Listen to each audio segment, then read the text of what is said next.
mayor, are there steps that you can take, and if so, what will they be? Initiative steps to keep promoting green and environmentally friendly initiatives in Riverside?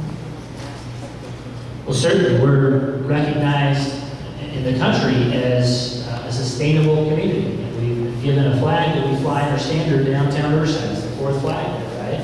You got the Old Glory, you got California, you got the city flag, and you have the Green Sustainability Program flag that's awarded to us because of our investment in energy efficiency, environmental programs.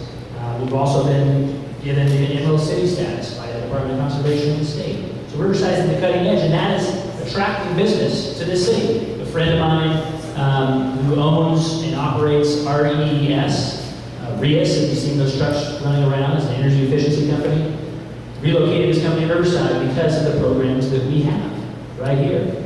Another friend of mine has put solar panels on his business and his rooftop and has expanded his business because of the programs, the rebates that we have in Riverside. Toro Sprinkler Company has partnered with us because our Riverside has a free sprinkler nozzles program. Who's got free sprinkler nozzles out there?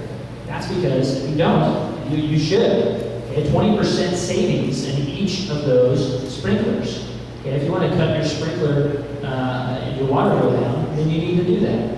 So we continue to be at the forefront, and I think that attracts attention and attracts business. And I've been leading that charge as a member of the Green Action Plan. We've retired one, we're going through another one. The next phase is to get people on bikes, to be more health conscious and conscious about driving everywhere. We need to get them walking and biking to work and reinvent our infrastructure in that regard.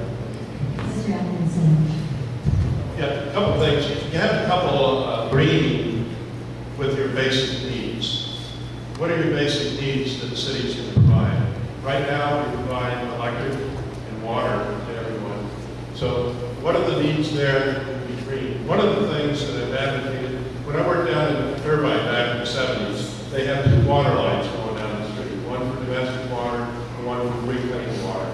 And the city of Riverside has been lagging on this for years because there hasn't been a need. The city of Riverside was smart. They went up at the turn of the century, bought the water rights from San Bernardino. So there really hasn't been a water shortage in Riverside.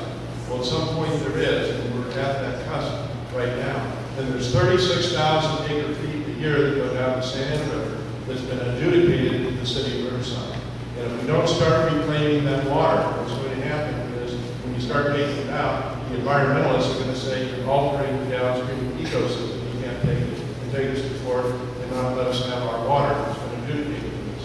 Or the downstream users in Orange County are going to say, well, that's our water by prescriptive rights. You can't take it. They'll take us to court and try to take the water from it. So that's one example of basic needs. The other example that I use all the time, if you look at when I first moved to the city of Riverside in 1980, you could barely see the mountains. You'd be lucky to see them a few days out of the year. Now you're lucky if you can see them a few days out of the year. So we've come a long way on the environmental issue. You should put that stop sign, make it bigger one. That's outside of the stop sign in Indiana and Arlington. We need a bigger stop sign, then we can stop. So again, going green is not only environmentally friendly and energy efficient, it's also a moneymaker for the city. And I think we need to continue to look at that and to find ways to partner with those companies that are focused on being green. We'll be able to do that. I agree, the Purple Pipe, the Recycle Reclaim Water Project, it's going forward, it's going to occur. If I'm mayor, we will finish that project, and that has already started in all of the construction projects that we already have. Up Central Avenue, in Dulca Park, you'll see purple water sprinkler heads and purple lines. So we've already invested in that. Going forward, in the future, we'll connect the two.